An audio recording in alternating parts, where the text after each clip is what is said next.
بسم اللہ الرحمن الرحیم۔ بسم اللہ الرحمن الرحیم کہ ہم آج آپ کو جو ہے تیمم کا طریقہ بتائیں گے کہ تیمم کیسے کرنی ہے اور تیمم کب واجب ہوتا ہے۔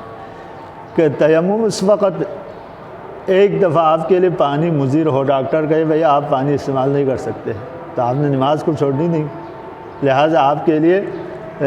تیمم کرنی ہے آپ نے وضو کے بدلے میں۔ یا ایک دفعہ ایک شخص کے اوپر غسل واجب ہو گئے، اس کے پاس دیکھا پانی نہیں ہے، اب آپ کی نماز چھوٹ رہی ہے، قضا ہو رہی ہے، یا آپ کی آنکھ دیر سے کھلی تو آپ وضو کے بدلے میں یا غسل کے بدلے میں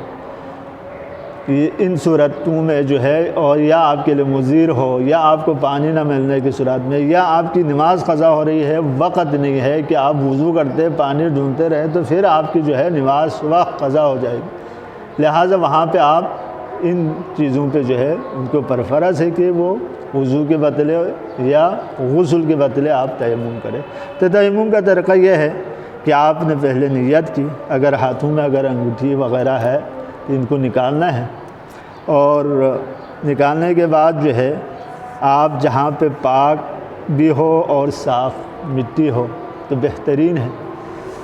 اگر مٹی نہ بھی ہو تو مراجع نظام فرماتے ہیں جہاں پہ گرد و غبار ہے، گھروں کے نیچے ہوتے، مثال فرش کے نیچے آپ نے مثال جو قالین بچھائی اس کو اٹھایا تو اس میں ہے گرد و غبار، مٹی اگر ہے تو اس پہ بھی آپ تیمم کر سکتے ہیں۔ لہٰذا آپ نے نیت کرنی ہے، ہم مختصر کریں گے کہ نیت کرنی ہے کہ میں تیمم کرتا ہوں وضو کے بدلے واجب قربتاً الی اللہ، ہاتھوں کو یعنی انگلیوں کو ملانا ہے، ملا کے پھر آپ جہاں پہ آپ کی مٹی ہے پاک صاف اس پہ آپ ماریں گے، یہ ٹھیک ہے جی۔ پھر آپ اس کو جھاڑ دیں، کوئی حرج نہیں ہے۔ جھاڑنے کے بعد جو ہے جہاں سے بال اگتی ہے یہاں پہ یہ ٹھیک ہے جی، یہاں سے آپ نے ہاتھ کو سر کو یوں نہیں کرنا، ٹھیک ہے جی، سر کو یوں نہیں کرنے، آپ نے ہاتھ کو ہی یوں لے کے آئیں گے۔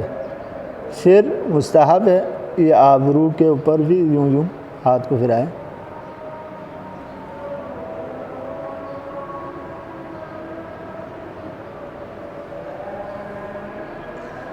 ٹھیک ہے جی۔ پھر ایک دفعہ